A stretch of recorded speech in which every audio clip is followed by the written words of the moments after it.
Welcome to כולל אהבת ישראל. ברוכים הבאים לכולל אהבת ישראל, בעזרת השם. Today we're doing a class, Partners in Torah. We want to thank you all for being with us. Again, every Tuesday, our Partners in Torah Foundation, we actually today going to do Parashat VA'ERA, the second Parashat of Book Shemot. And as usual, we would like to promote our class and our sponsors. I want to thank all of you, Bezat Hashem, for being with us. First and foremost, a thank you to we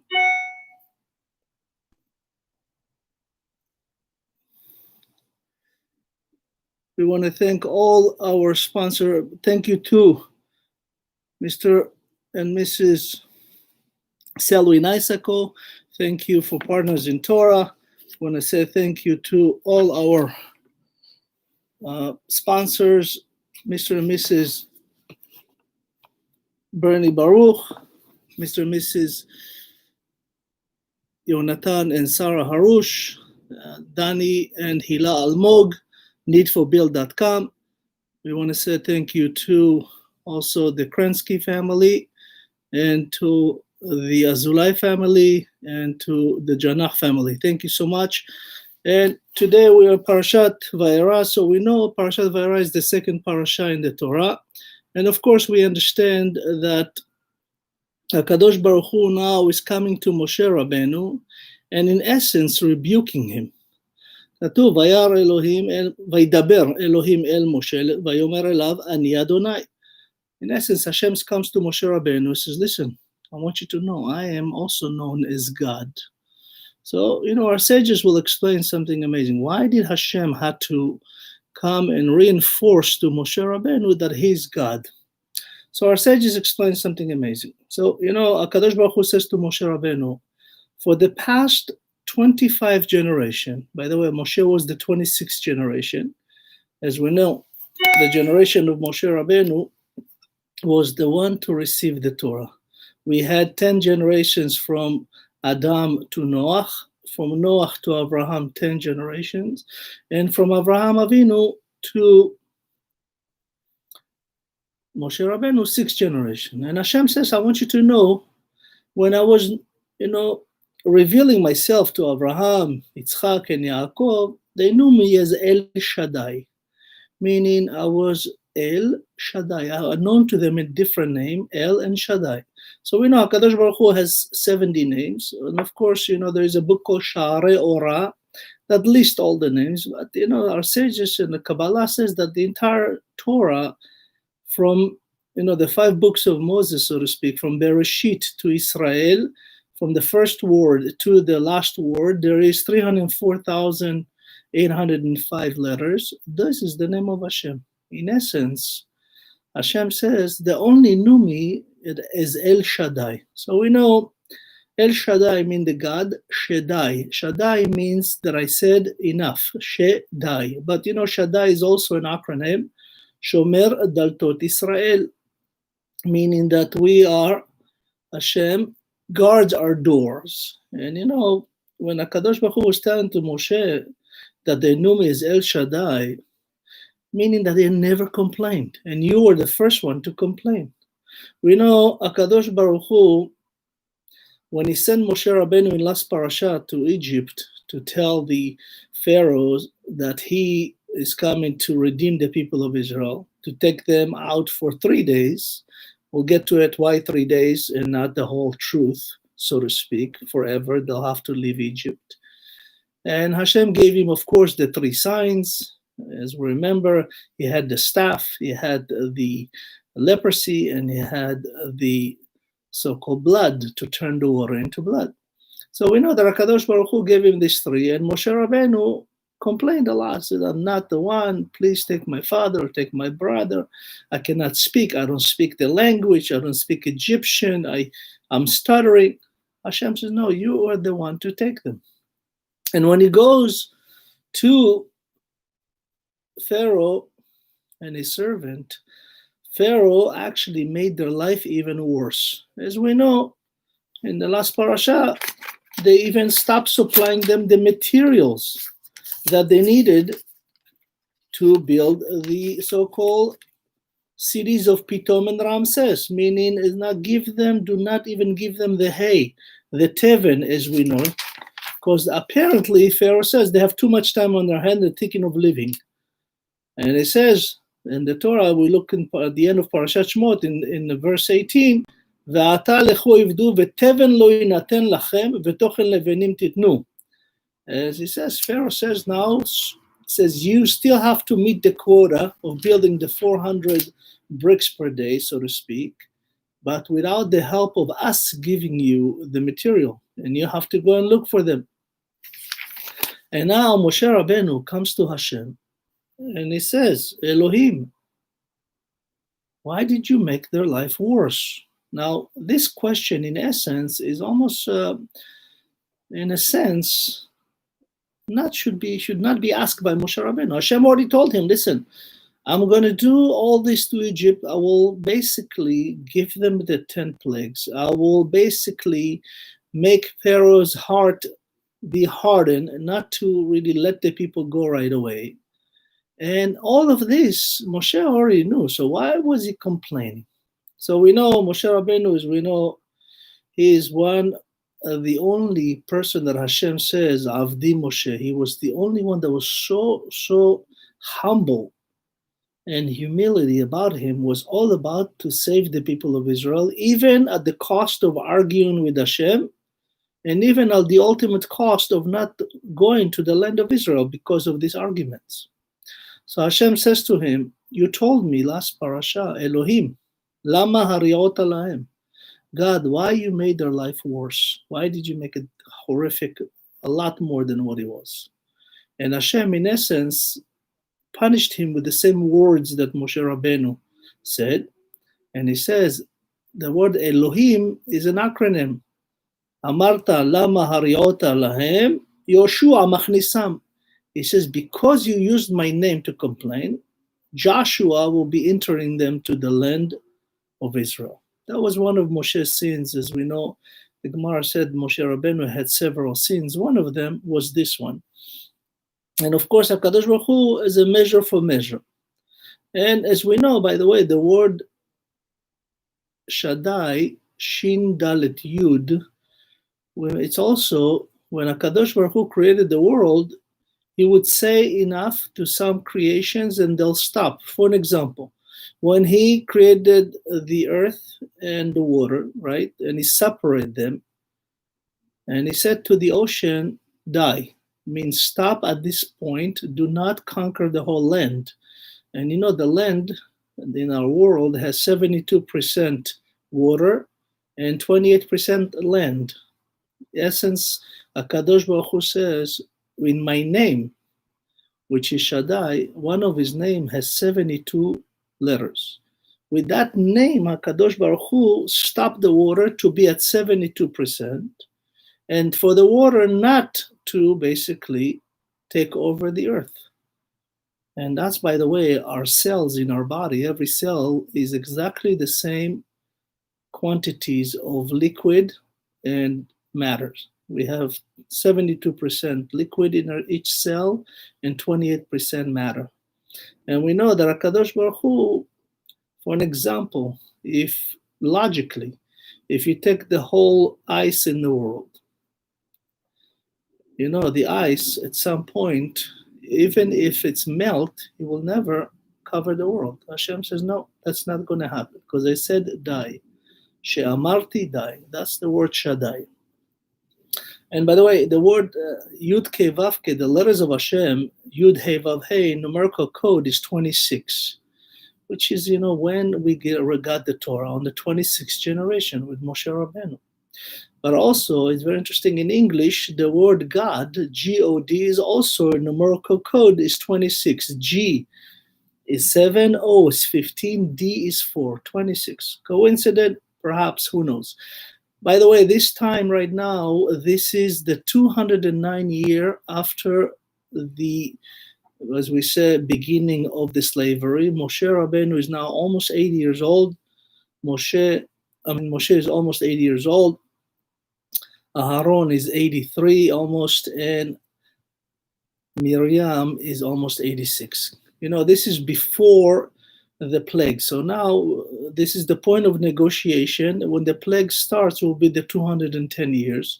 So meaning right now the year as far as the Jewish count is 2,447.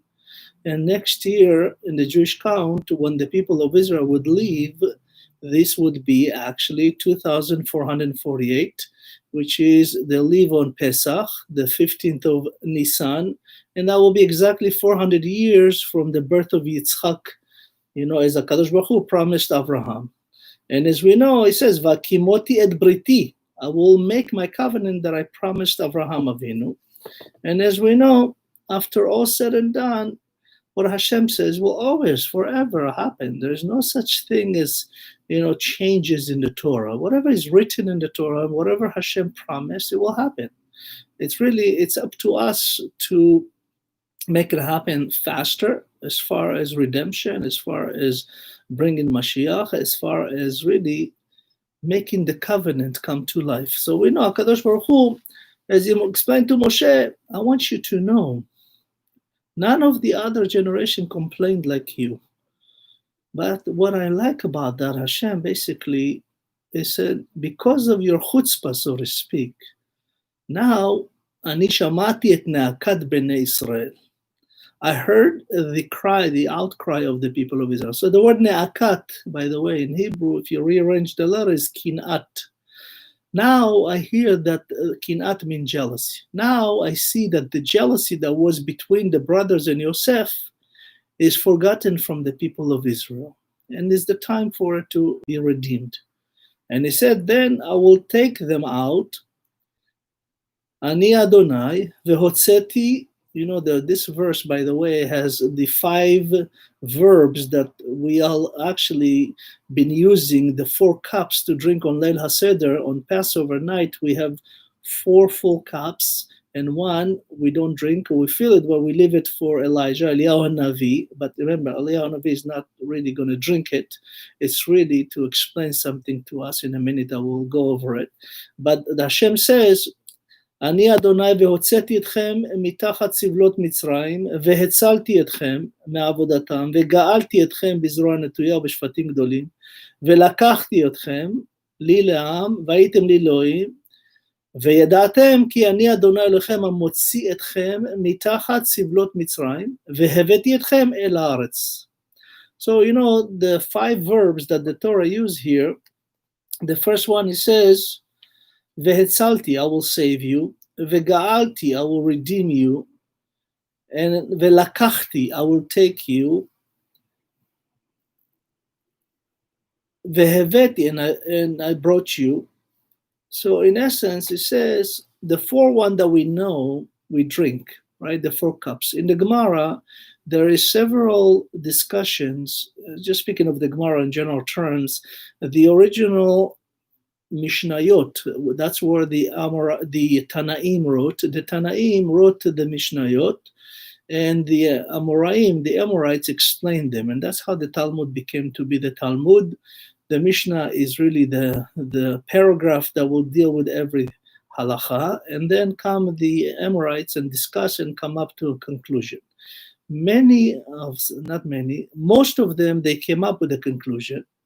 But there are several of them, it's called teko. That means no decision has made, nor left nor right, meaning no yes or no, they don't know. And it's called the Torah, in the Gemara, it's called teko.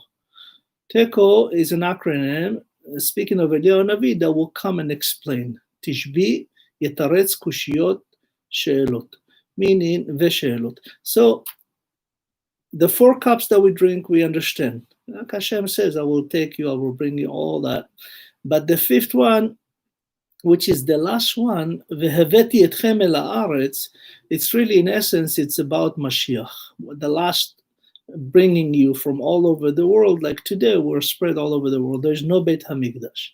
And as we know, those 4 cups that we drink, they have to have a certain amount of wine in them. By the way, the word kos, cup in Hebrew, is 86 in numerical code. It's allude to the amount of the 86 cc that we have to drink, the measurement of the wine. And it's also 86 is the name of Hashem, Elohim. Meaning that, when we drink, we have to have certain amount of wine. And the last one that we keep aside for Eliyahu Navi is one of the 10 people that went to the heavens alive. And of course, Batia did, the daughter of Pharaoh that converted, Serach, we know, Eliezer, the helper of Avraham Avinu. There's 10 of them that went to the heaven alive. And HaKadosh Baruch Hu revealed to Moshe, basically, as I promised Avraham, Yitzchak, and Yaakov, this land will be morasha, will be inheritance, but you have to really earn it. Yerusha, regular inheritance, you can accept even not doing anything. If God forbid somebody died and they want to leave you their inheritance, they just do it, Sometimes, we have parents that leave inheritance to the children. In the Gemara, there was one rabbi that did not leave anything to his children except a small spice. I asked him, how come he didn't do that? How come he didn't, write in your will to leave them all your inheritance? He says, inheritance is come as a rewards for their studies, Torah. So if they are worthy, Hashem will give them everything they need. I don't want it to come from me. It's very interesting. HaKadosh Baruch Hu sends Moshe, and he goes to speak to the people of Israel. And Moshe is complaining to Hashem. Velo shamu el Moshe mikotzer ruach ve'avoda kasha. He said that the people of Israel did not listen to me, let alone Paro would listen to me. So, here it's called kal vachomer. Kal vachomer means, when you give an example, and then it says, needless to say, from the other end, that will not happen. Moshe says, if the people of Israel not listen to me, how Pharaoh would listen to me? And of course, Hashem says, listen, stop complaining, just go and do as I tell you. And you'll see that first and foremost, everything I say, just tell the Pharaoh, you will speak it, and Aaron will basically reiterate all of that. They will re-explain what you're saying. And we wanted to let you know that it's on purpose. Everything that I do for those plagues that's about to come. This parasha, as we know, has 7 plagues. By the way, these 7 plagues, there will be dam, which is blood, and tzfardea, which is basically the frogs, and then kinim is the lice, and of course,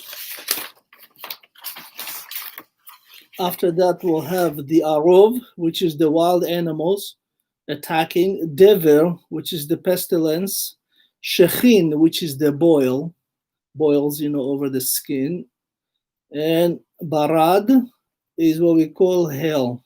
That's hell is not regular hell. It's hell that's combined with fire and ice. So each plague that HaKadosh Baruch Hu is going to bring on the Egyptian will be very much a measure for what they did to the Hebrew people. But the question was asked. We know that they did a lot worse than only 10 things. But in essence, those 10 things will have a combination in each one of them. Each plague will be like the whole 10 plagues combined. So really, in essence, the Gemara says it came actually at some point to 250 kind of plagues within those 10 plagues. And some say it was 500, 250 in Egypt, and 250 at Yetziat Mitzrayim, at the Yam Suf, at the Sea of Reeds. But we'll continue. And HaKadosh Baruch Hu now, when he sends Moshe, he lists again the heads of the people of Israel. Ele Rashe Beit Avotam. When HaKadosh Baruch Hu lists the people of Israel, is to bless them. We know the people of Israel was counted before the 210 years.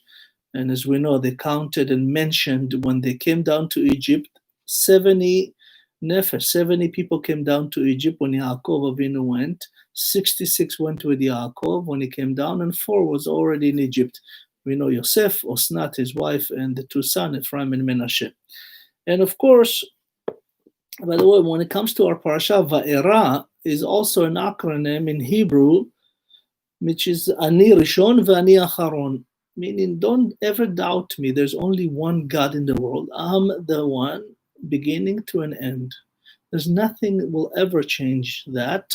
In essence, when HaKadosh Baruch Hu lists the name of the people of Israel, he blesses them in this time and he gives the lineage of each tribe. For an example, he says, this is Reuven. Reuven was the Bechor Israel, and of course he had children, Chanoch, Ufalu, Chetzron, Ukarmi, Ele Mishpachot. This each one had, the people of Israel, when he came to Egypt at 70, at this moment, 210 years, there are literally 15 million Hebrews. That's why, Paro was freaking out when he says, Hava v'nitchak malo, there's too many of them, and they can join all the people that want to fight us. Because, Egypt was the most hated country in the world, not to mention the worst country in the world, and not to mention the most brutal country in the world. So the people of the world really needed Egypt when Yosef was the king and provide them with food. But after Yosef died, Pharaoh was actually torturing the whole world, not just the Hebrew, because the Egyptians were tortured. Everybody that was in Egypt was tortured. When the avodah was brought upon, the work, the hard labor was brought upon the Hebrews, it was already brought upon his own people. And not to mention the whole atrocity that they did because they wanted to really rule the world. And every nation that came to buy food from them, they bought the nation. They owned the nation. They owned the real estate. They owned all the wealth of the nation in order to provide them with food.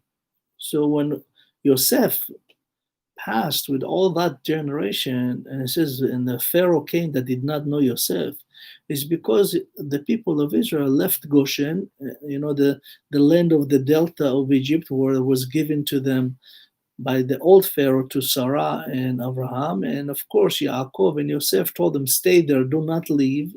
And they did, they assimilated in the people, and the Pharaoh did not know who is who. And now the Torah lists them in order to bless them and to define them by their family lineage. And of course, it says how each one and who their family.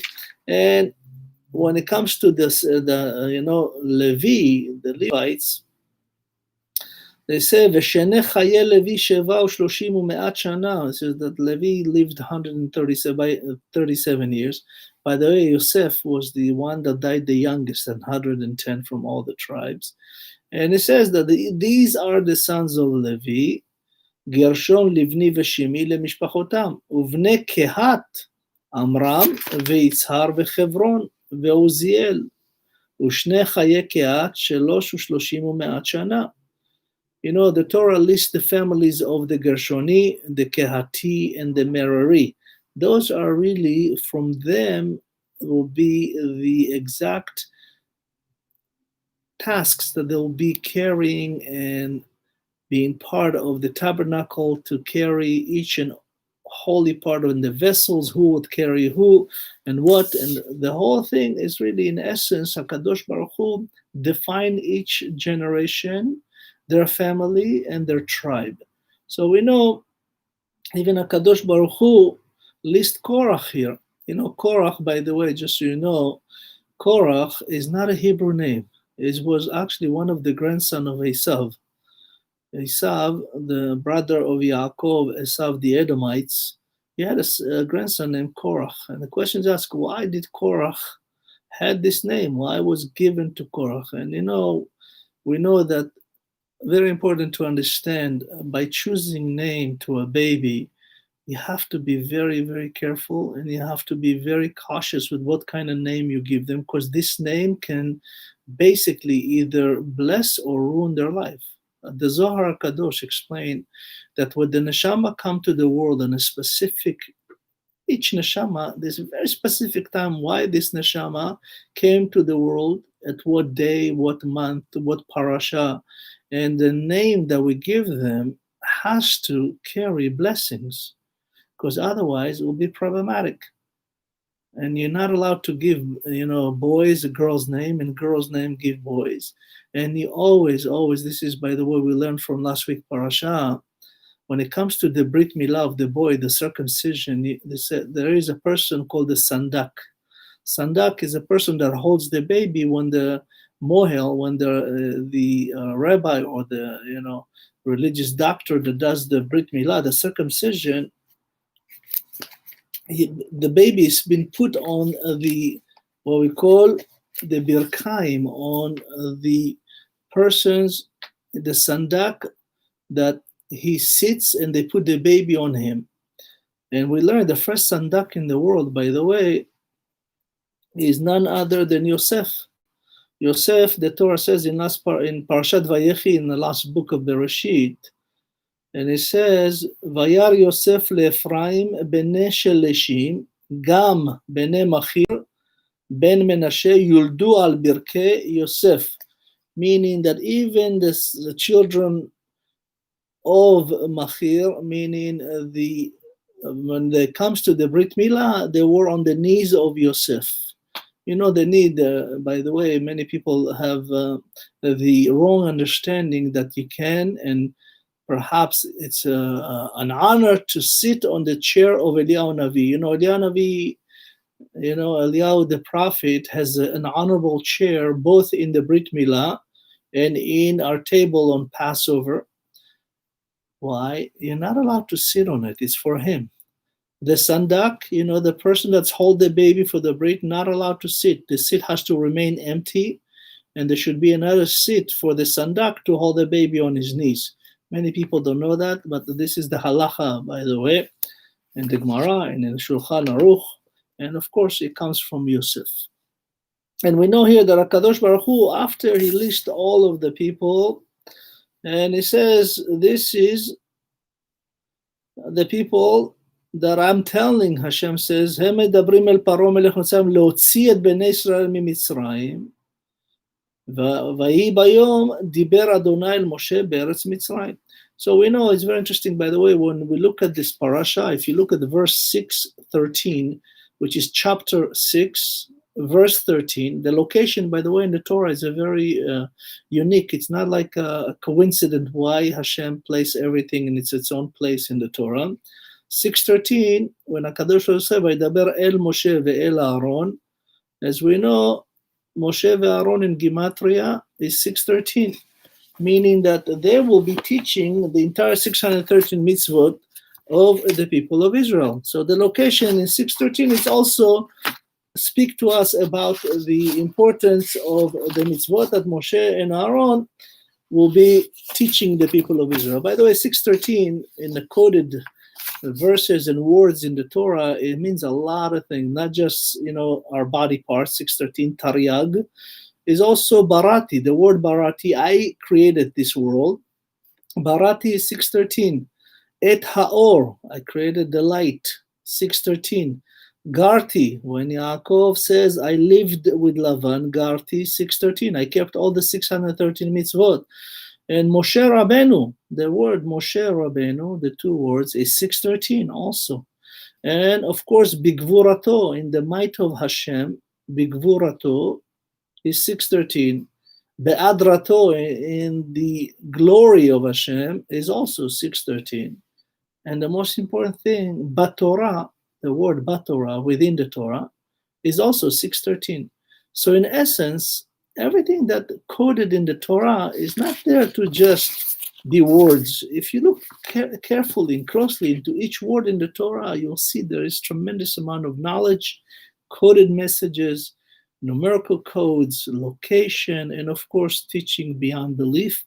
And we know here that HaKadosh Baruch Hu is sending now Moshe Rabbeinu and Aharon to do what they ask him to do. But he says, Vani akshet lev Paro, I will harden the heart of Pharaoh. In essence, akshet lev Paro, when HaKadosh Baruch Hu says, I'm going to harden his, why? It's really, in essence, the plagues, the whole plagues, by the way, it would take, the Gemara will tell us that each plague took a week and then 3 weeks break. So they have, as we know, the 10 plagues.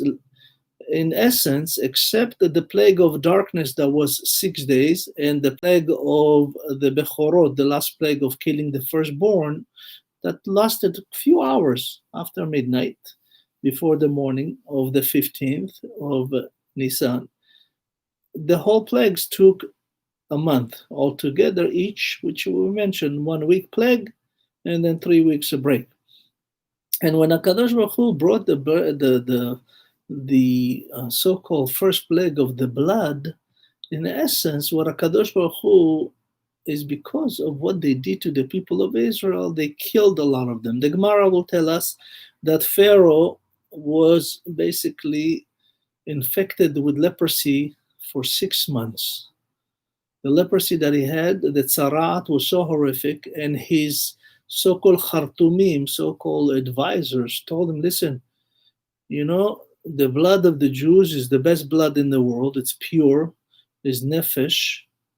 You should bathe in it. And Pharaoh murdered 300 children, babies, every day. That's what the Gemara says, 150 in the morning and 150 at night. And he bathed in them. And of course, that not cured him at all.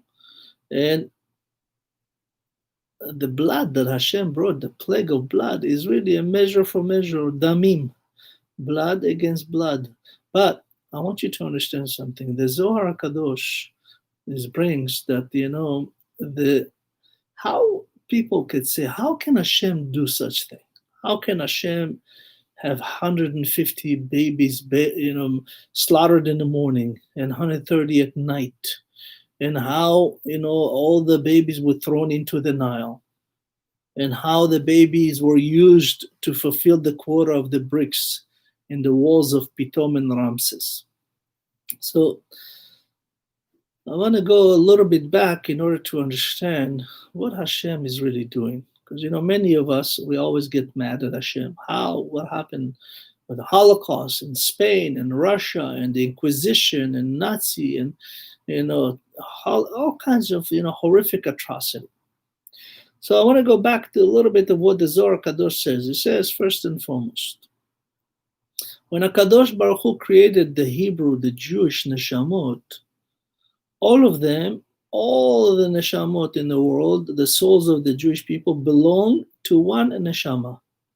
A neshama Adam Arishon, that's originally, before the sin, there was no sins, right? Adam was never supposed to die.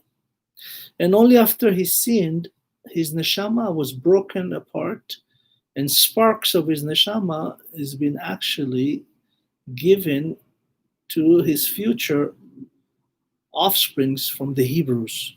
So all of us, all the Hebrew came from one neshama shel Adam Arishon, for Adam, the first neshama. There's not millions of billions of neshamot, there's one neshama that we're all part of it.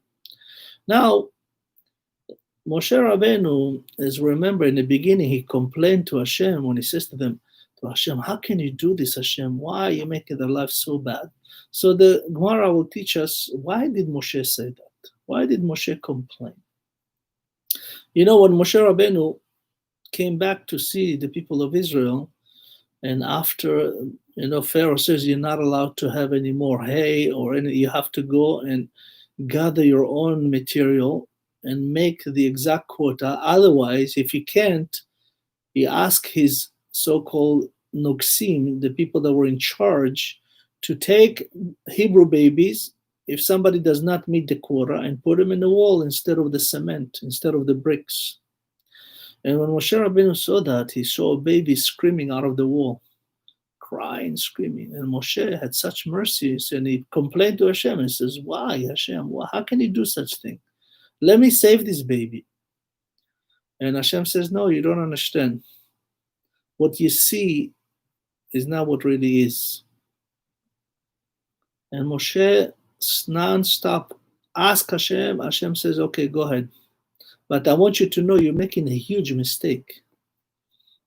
Moshe Rabbeinu saves this baby and he names him Micha. Micha is an acronym, Mika Mocha Adonai Hashem. Who's like you? Thank you, Hashem, for giving me the chance to save this baby.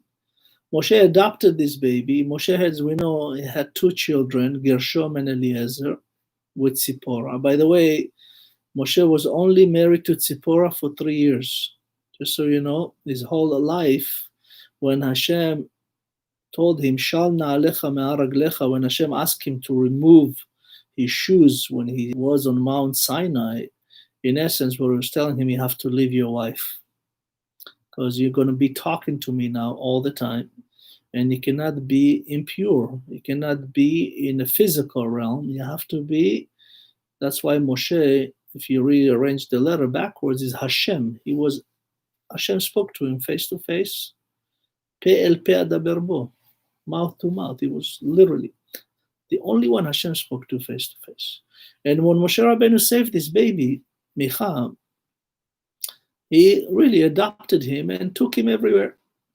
And when Moshe Rabbeinu, in a few months from now, in the Torah time, when the people of Israel would leave Egypt, everybody going out with a lot of money and gold and clothes and everything, like Hashem promised.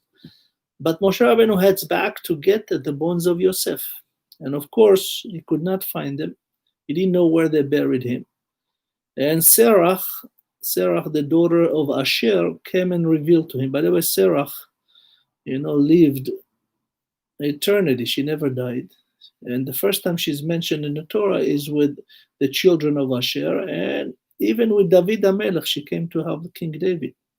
So altogether, it's about 760 some years. But in essence, she revealed to him that the casket of Yosef is in the Nile.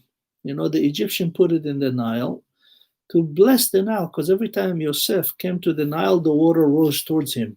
So they wanted to, because that's the only source. They say in Egypt, in the old days, there was no rain.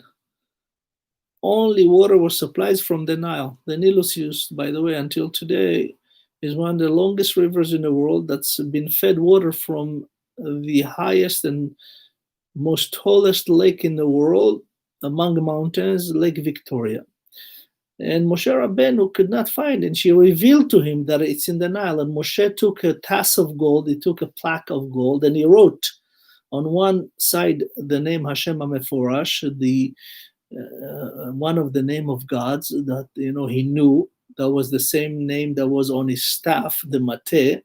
And on the other side, he wrote, "Rise, ox, rise, Ale, shor Ale." And he threw it into the riverbanks of the Nile. And the casket, metal casket that weighs 500 kilos, Kikar Barzel, rose, and Moshe Rabbeinu took the bones and brought them with him. And while he's doing that, doing the mitzvah that Yosef promised and asked his brother to swear to take him and bury him in Shechem, in the meantime, this boy, Micha, stole the gold. He saw that this gold has power, this plaque, and he stole it. And later on, when the people of Israel would leave, and Moshe will go up to Mount Sinai to receive the 10th commandment. As we know, Moshe, according to the Erev Rav, the Asafsuf, he was late, and the Zohar says that Satan showed them a casket of Moshe Rabbeinu that is dead. So the Erev Rav, the convert, so-called, they're not really converts, that joined the people of Israel, start building the golden calf. And in the process, as we know, they killed the 70 Sanhedrin, the 70 old people, and the advisors to Moshe and Pharaoh, and they killed Hur, And Aaron did not want to be killed because he understood that that's what the Gemara says, if a prophet and a Kohen die in the same day, Mashiach could never come. So he actually volunteered himself to save the people of Israel. And he said, go get the gold.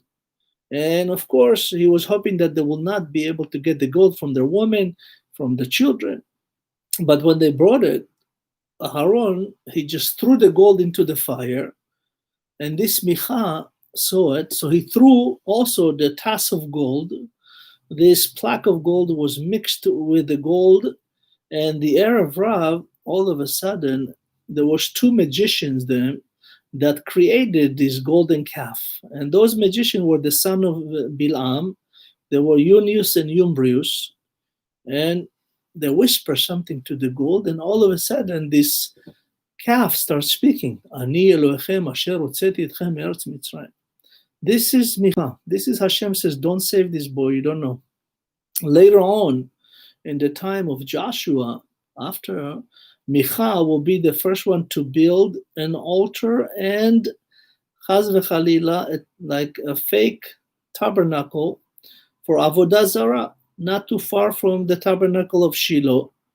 And he took none other, the grandson of Moshe Rabbeinu, Yonatan ben Gershom, to be his Kohen. That's the same Micha. Now, I mentioned to you, we ask Hashem why. How can you do this? How can we have the Holocaust? How can we do all that? So the Zohar Kadosh brings that everybody that died in Egypt, from the babies that were slaughtered to the babies that were thrown into the Nile, and from the babies that were put into the wall, they were all reincarnation of the neshamot of the sinners from the flood, Dor HaMabul, the Palaga, the people of Bavel, and of course, all the people that sinned throughout what we call the period of Tohu Vavohu. So why does Hashem do that? I heard an amazing explanation by Rabbi Porat Yosef. Rabbi Porat Yosef, Shlita, may he live a long, long life and merit Mashiach in his life. He is a Holocaust survivor.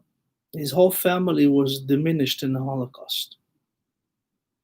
And he, when he came to the land of Israel, he starts studying beyond what we understand today. Why does Hashem do things? And he came to the conclusion, and he lost his whole family in the Holocaust. And he says something, to me, it's really almost a brilliant idea of notion why Hashem does what he does. So he said that the Gemara will tell us anybody that does die on Kiddush Hashem or because he's Hebrew, guarantee heaven. For an example, if soldiers die in fighting for the land of Israel, if the Holocaust people died because they were Jewish, if the people that died in Spain because they were Jewish, or in Germany, or people in the Christian Crusaders, Hashem actually did a favor in a sense. I'm not really a favor in a word's favor, but what the Rabbi Ben Porat Yosef says, in a sense, he says Hashem guaranteed their heaven. Because most of those people left Hashem. Most of those people were assimilated to the society, whether in Germany, whether in Spain, whether in Russia, whether all over the atrocity. What happened? They left Hashem, they mixed. And Hashem says, they're still my children. I do not want to lose them to hell. I rather punish them this way, but guarantee the place in heaven. And this is what happened in Egypt. You know, Moshe, when he saved his baby, before Moshe passes away, HaKadosh Baruch Hu revealed to him, who is this baby? And who are those babies that were placed in the walls? He says, those are all the people that were in Tower of Babel. Those are the people that went against me. And their neshama came back exactly as a measure for measure. What did these people wanted to do? The Tower of Babel, after the flood, they didn't learn from the flood. They start building a tower. They say, Hava v'nivne lanu levenim. Let us make bricks and build a tower and to go against Hashem. And Hashem punished them with measure to measure. They became bricks. Only then Moshe understood why Hashem does what he does. And when he complained, it's really not to complain, it's really to save the people of Israel. And Hashem guaranteed him that he will save them by doing what he's doing. That's why we say, Lo yireni adam v'chai. Hashem says, you cannot understand what I do when you're alive. It's impossible. You will never have the capacity to understand what I do when you're alive. The neshama is part of Hashem. And neshama is Hashem Natan, Hashem gave. It's the sparks, the godly sparks that in us that we barely use not even 1% of it. That's why when Moshe Rabbeinu complained, Hashem says, I understand your complaint, but I will reveal to you in my other names how you can look at things. And that's why when Moshe Rabbeinu asked Hashem, what should I tell the people? Who are you? And Hashem said to him, Eheyeh asher eheyeh, I'll be anything they want me to be. I'm always there, and I always protect them. And I will always do the right thing by my children. And Moshe Rabbeinu now is going to do the magic, so to speak, those, Hashem gave him oath, oath in Hebrew, oath. This is also a trick, but it's also covenant. And remember, he gave him the staff. By the way, this staff was the same staff that HaKadosh Baruch Hu gave Adam Arishon. The staff, by the way, it's been created from the days of creation in the 6 days. It was a staff that was given, has the name Hashem HaMeforash. The Zohar says, and it's also wrote in the Gemara, it was made out of sapphire. And when it's not revealed, it looks like a staff, like wood. But when a holy man holds it, it'll become sapphire, and they'll see the name of Hashem engraved on it. Adam Arishon gave it to Shet, and then Shet gave it to Chanoch, and Chanoch gave it to Metushelach, and Metushelach later on gave it to Noach, and Noach gave it to Shem and Ever, of course, his son Shem, and Shem gave it to Avraham. Avraham gave it to Yitzchak. Yitzchak gave it to Yaakov. Yaakov gave it to Yosef. And when Yosef died, as we remember, there was 3 advisors to Pharaoh: Yitro, Eov, and Bilam. Yitro, when he heard what they want to do to the Hebrews, he took the staff and escaped. And he went to Midian. And when he pitched a tent, to bring all his daughters, he had 7 daughters and all his family, he took the staff and put it in his so-called garden in the ground. And when he tried to take it out, he couldn't. And he said, the Gemara and the Midrash Tanchuma says that he said, whoever can take the staff out, I will support them and I'll be marrying one of my daughter. When Moshe Rabbeinu escaped, he was 40 years old after he killed the Egyptian. He went to the house of Midian, right? He went to and he met Tzipporah at the bear, the bar, so to speak. And the holy bar, right? Water, Kedusha, Torah. And when he came to the house of Yitro, by the way, Devorah introduced him as an Egyptian man. She said, Ish Mitzri Imanu. And Moshe never corrected them, and that was another sin Moshe had. But when Moshe was outside of the house, because it says Vayoel Moshe, and we know that Amram gave him a tent, and he was walking to his tent to marry Tzipporah. By the way, how did Yitro know that Tzipporah is the one?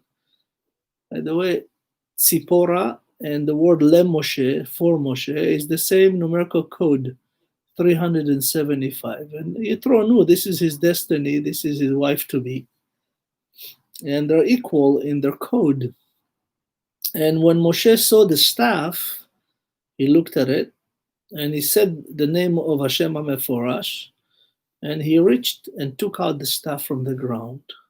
That was another sign how Yitro knew that he should marry his daughter. So there's a holy man.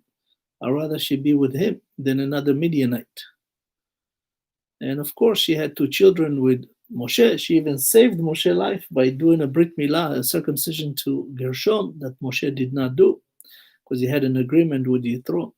But this staff is the same staff that Moshe Rabbeinu now is heading towards Egypt.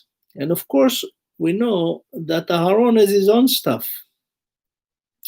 And Hashem may give him a magic trick, so to speak. He says, I want you to know, as he did for him on Mount Sinai, this stuff can turn into a snake. But the Torah here says that it turns into tanin. Tanin in English is crocodile, but that's not the same thing. What the tanin in the Torah means, things that, creatures that crawls, like snakes, like crocodile, like lizards, all kinds of the crawly things. It falls under the category of taninim. And of course, Pharaoh says, oh, we can do the same thing. And he called his magician to do the same thing. And of course, they do the same thing. But then Hashem does something else. Because Pharaoh, the Gemara says, was mocking Moshe and Aaron. He said, what kind of magic? We could do the same thing. That's not a godly thing. And all of a sudden, this so-called snake turns into a staff, and he ate the snakes of the Egyptian. And their staff was eaten by a staff. That's when they start paying attention closely to Moshe and Aaron. And of course, Moshe then asked them, let us take our people go for 3 days. So, the reason Hashem keep telling Moshe just to tell him for 3 days, because he wanted to let him the opportunity to make tshuva. Because, Pharaoh, every plague promised, please stop and I'll make tshuva. I will let them go. And he changed his mind. The word paro is pera, always lies.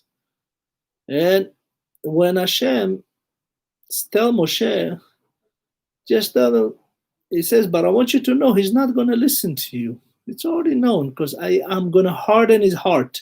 By the way, when it comes to harden his heart, Vayechezak lev paro, it's related to 5 of the plagues in the Torah. Why 5? It's mentioned only 5 times with the relation to the 10 plagues. Is because when the other Pharaoh, when he kidnapped Sarah, the wife of Abraham Avinu, Hashem punished him with 5 plagues. Sarah, the Gemara said that she was there for 36 days. And Pharaoh was affected for 5 plagues that was from the 10 plagues, him and all the people around him in his palace, because he held Sarah hostage. And those 5 plagues came to him in punishment of taking Sarah for a bad thing, but of course nothing happened, as we know. And he released her, and not just released her, he gave her Hagar, and he gave her the land of Goshen, and he sent them with a lot of wealth. The Gemara said that Pharaoh personally walked them out of the land of Egypt, and 4 amot after the border. There's a mitzvah to walk your guest outside of your private property, 4 amot. This is amma, by the way, from the top of the finger to your elbow. This is amma. You have to, by halacha, walk your guest outside of your home 4 amot. We learned that from Pharaoh. And of course, we know that Moshe Rabbeinu, now Hashem says after this, I want to give him the first plague, the plague of blood, dam. Dam is damim. And the Gemara says damim is also money. Now, why did Hashem give the first plague of damim? If you look at the plague, the orders of the plagues is from the lowest, below the ground, all the way to so-called the neshama, the bechorot. All levels from creation, below to above. The blood is the lowest one, is a liquid that seeps into the ground. We know when Cain was murdering Hevel, HaKadosh Baruch Hu says to Hevel, Demei achicha zoakim elai. The bloods, not blood, the bloods, many, meaning the nefesh, the nefashot, that you murder. You thought you murdered only one, you murdered many, many, many, because this Hevel should have had a lot of children. Cain, by the way, did such a tshuva. Cain lived 1,500 years. He was killed right before the Mabul, almost 1,500 years, by Lemech, the grandfather of Noah. And we see that tshuva was so good that Hashem was willing to forgive the first murder in the world. And as we know, Adam HaRishon did not know about tshuva. Adam HaRishon, after he met Cain, he was shocked to see him alive. He says, how are you alive? And he said to him, Hashem forgave me. He told me what's the tshuva. And Adam HaRishon did tshuva. Some say that he actually fasted 130 years, the Gemara says, not at night, just during the day. 130 years to do tshuva. That's why he managed to live 970 out of the 1,000 years. 930, I'm sorry. He gave 7 years to David HaMelech. So the blood, in essence, is because of the Egyptian killing so many babies. Even though the damim means, as we said in the Gemara, is payment, is cash. So why damim? So there is explanation that, as we know, from all the plagues, whenever the plague happened in Egypt and around the world, for example, the blood was on every river in the world, not just in Egypt. And nobody had water except the Hebrews. And none of the plagues, none of the plagues ever came on Goshen, the land of the Jewish people, the Hebrews in Egypt, which will be part of the land of Israel when Mashiach comes. And the Jews, the Hebrews, were selling water. But as we know, whenever the Hebrew will hold the water, it will be water. Let's say they took a cup from the Nile, the blood will turn into water, clean drinking water. And when they give it, when the Egyptian or any other nation that were there wanted to buy, it will turn into blood in their hands. So the people there keep reselling the water. The Gemara says, why did Hashem do that? Because, they enslaved the people of Israel for 210 years and never paid them. Even others that were working got paid by Egyptian. Their own Egyptian that worked, they got paid. But the Hebrew never got paid. So the 210 years, in essence, the Hebrews made all the money back on one plague, selling water. I have a joke that I heard. There is a company called Evian. Evian is a French water company. If you rearrange the letter backwards, it's naive. That's a basic water from the faucet. You just charge 300%. Ooh, big deal. The people of Israel basically made their money on selling water, and the blood that was brought upon the Egyptian is a measure for all the blood they spilled. And we know that Moshe did that, and the Egyptian did a trickery, and they made color water looks blood. But the blood of Moshe Rabbeinu killed all the daga. This plague that Hashem brought killed everything alive in the Nile. They were punished because before, in the Mabul, in the flood, the fish did not die. But in this case, those fish participate in killing of the babies. So Hashem killed them all. Vayiv'asha ye'or. It says, Uva'asha ye'or v'nil'u Mitzrayim lishtot mayim. Could not drink. They were disgusted to drink. The water stunk. And that was in order to really to start the beginning of the 10th plague. And of course, when HaKadosh Baruch Hu says to Moshe, I want you to go and meet Pharaoh very early in the morning, and I want you to always get to him. He says to him, I want you to go and meet him when he is early in the water in the Nile. So, why did Hashem send Moshe early in the morning? Pharaoh, the Gemara tells us that he always pretended to be God.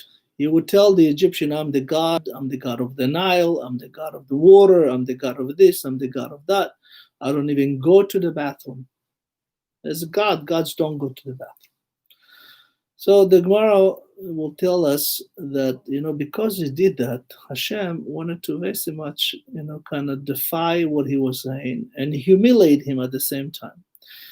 The Torah says, Vayomer Adonai el Moshe ve'el Aaron, when he says to Moshe, Vayomer Adonai el Moshe, Hashkem baboker v'yityatzeb lifnei Paro, hinei yotze hamayma. He says, go meet Pharaoh when he goes to the bathroom. Pharaoh says, in Chachmei Kabbalah, our sages from the Kabbalah says he had a certain so-called plant that he would eat, and all day he didn't have to go to the bathroom. And then early in the morning, he had another plant that would eat that basically cleansed him, and he had to go. And he had, from his palace, nobody knew he had an opening to the Nile, to the water, and he would go to the bathroom there every morning. And Hashem revealed to Moshe, where is this place? And Moshe would meet him while with his pants down, so to speak. And says, I thought you're God. What is going on here? And that's how Moshe really would meet Paro all the time and reveal to him, you're really not God. You just, like, human like all of us. And don't tell me that you are God. And of course, HaKadosh Baruch Hu give the plagues in certain order to basically as a measure for measure, but it's also, the Zohar Kadosh says, that those plagues has what we call the equivalency, of the impurity, because Hashem, everything that he does has a balance, equal balance between good and evil, equal balance between, let's say, Moshe, the prophets of the Hebrews, and Bil'am was the prophets of the Goyim, equal balance about everything. So the 10 plagues is actually, as we have, the 10 Sefirot, the 10 divine attributes that Hashem used to create, he also gave the Goyim is the 10 Tum'ot, the 10 gates of impurity.